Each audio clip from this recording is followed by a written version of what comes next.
Hey guys, welcome back to another episode of the Real Life Woodsman.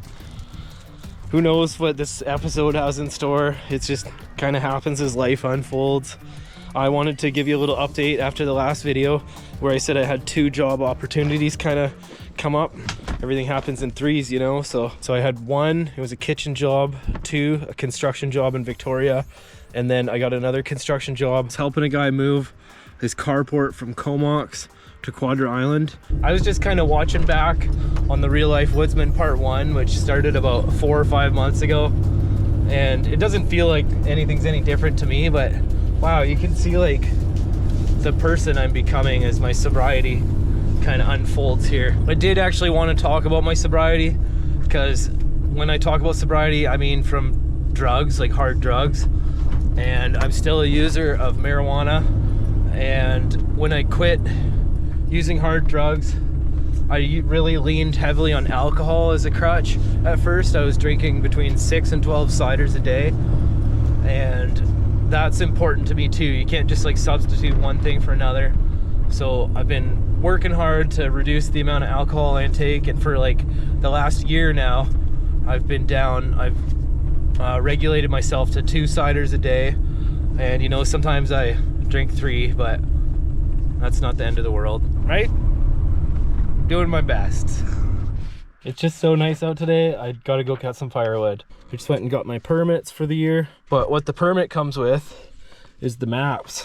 It goes that way, and there's 5 different areas right there, 2 areas there, another 2 there, 3 there, and 3 there. So we have some exploring to do. So that's how we stay out of trouble.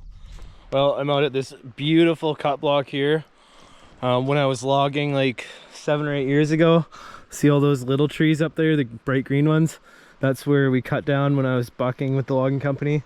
And you can see it's all grown back nicely now.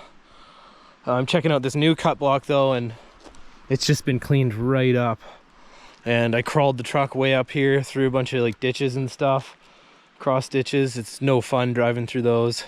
Whoever builds those things, like, just chill out a bit. You don't need to make them so deep. And I'm on to some junk wood.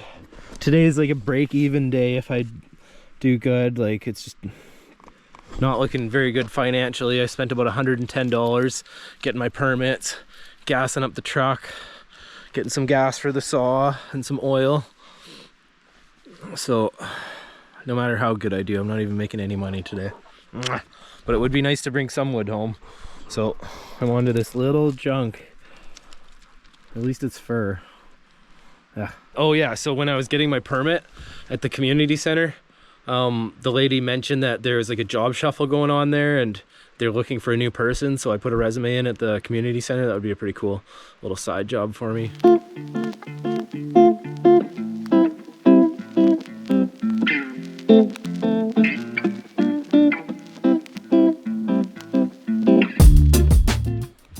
That's a lot of bucking for a little wood. Definitely not doing this for the lucrative. I did just want to kind of come out today and suss out some new spots and get some exercise. So we're accomplishing that at least. Just got to be happy with what you got.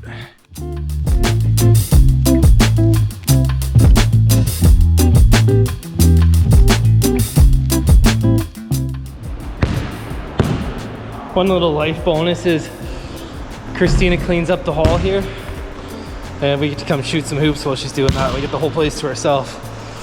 Just a fun way to hang out with the kids.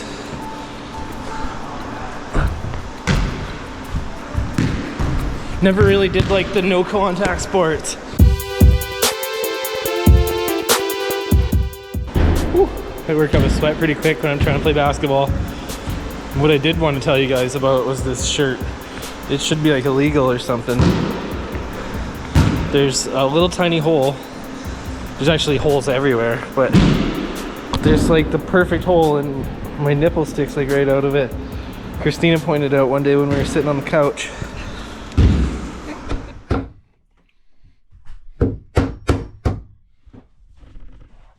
That looks pretty good. That's from the alder wood that we had milled on episode 1 and 2. I'm happy. Well, we're getting to know each other, you guys. I should probably share with you the best piece of advice that I've ever picked up in my life. I guess I learned it in my younger 30s, but it's taken me until now to be habit. This mostly is for males, but it will really work for anyone. It's a conversation technique. I use it to avoid yelling or name calling. So if you have a habit of raising your voice, or even worse, calling your loved ones names, this information is for you. If you feel your emotions rising, anger, hurt feelings, offended, anything like that, and you're feeling like you're about to yell at someone you love, you do this. Think of this. Your job right now is to calmly explain, without raising your voice or name calling, how your feelings are hurt or you're offended or whatever. Talk about your feelings. Don't yell, don't name call. When I was younger, my first reaction to having my feelings hurt was anger, and I didn't have any other options, but I didn't really like the results. If you can learn to do this, I guarantee that over time, your relationships with your loved ones will grow stronger, and you'll actually feel really good about yourself for overcoming that. Like, you know, that's how you become close with your loved ones. So I asked Mom to pull out like a couple of her like favorite kids pictures of me, because I got like 5 or 6 adult pictures that I really like. I can do a little slideshow. And so she pulled out this folder. And what's the first thing you see? Yeah, Mom and Laird were cool, and they would just let us cuss all we wanted and just let it happen at home, but we had to be respectful when we went out and like to everyone. And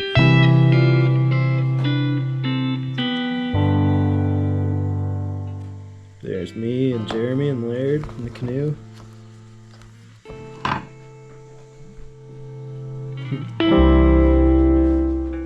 Picking huckleberries.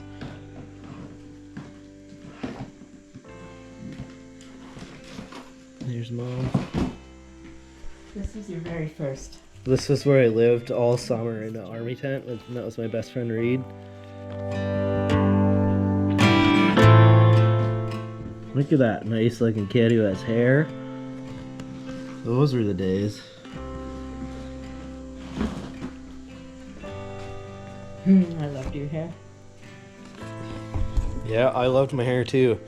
That's what you get though. You get beautiful hair as a kid, and then you get no hair as an adult. And like a funny patchy beard that you don't know how to dye. There's Mom and Dad and me as a baby. Day Home one birth. of my life, home birth. Yeah, I was born on a couch in Tawasin. Or Ladner, I mean. We're just looking through the baby pics, but I'm just like naked. I know. All the time. I know. You don't wear clothes. Here you are on your first bike.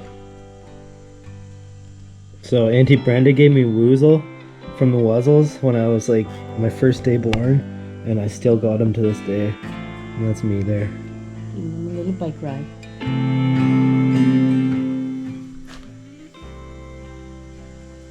There's Mom's parents. Baba, she won the Order of Canada.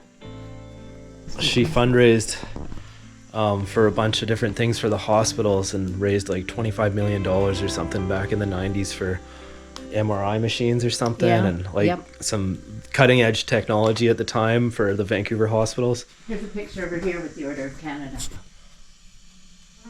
This is when we first moved to Quadra Island. We set up the teepee while Mom and Dad were building the house. There's our dog, and we all lived in the teepee. Here's inside of it. I made the teepee when I was 16 years old. Yeah, we had it set up pretty nice. Yep. Those were the days. Vaughn's crib. You just got those runners. Got the underwear tucked into the shirt, or the shirt tucked in the underwear. We just got those runners. They were way too big. It was when I first started doing firewood with Dad. I hated doing firewood as a kid, I remember that. And we used to take baths in the bucket. Yeah. Before all the showers were built at the house. Would you look at this 80s family?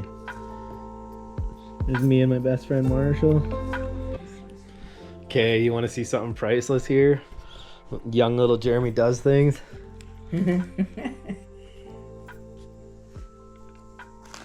Look at that hair.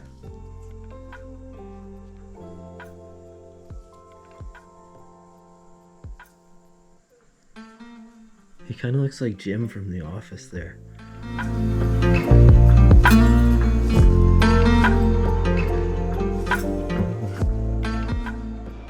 Here's what it's come down to, guys. It's February and the winter's finally hitting. It's a snowing out there. Jeremy's coming over today. I'm kind of stoked. I've been requesting Jeremy to kind of get in on one of my videos here for a while and spice it up a bit, because things are always better when the brothers are together. And today's the day. Look at this. Molly, hop. Oh, big jump. Sometimes she doesn't make it. That was good. Get this truck fired up. I love this truck. Got the F250 version. I usually rock with the 350s because I do firewood. But as I get older, I'm doing less and less firewood slowly. And I still do have the dump truck over there, but it only runs in the summer months. The Old Faithful, she just goes and goes. Oh, I shouldn't jinx it like I did my bicycle. But yeah, oh, I love this truck. It's got the 460 in it, big boy engine.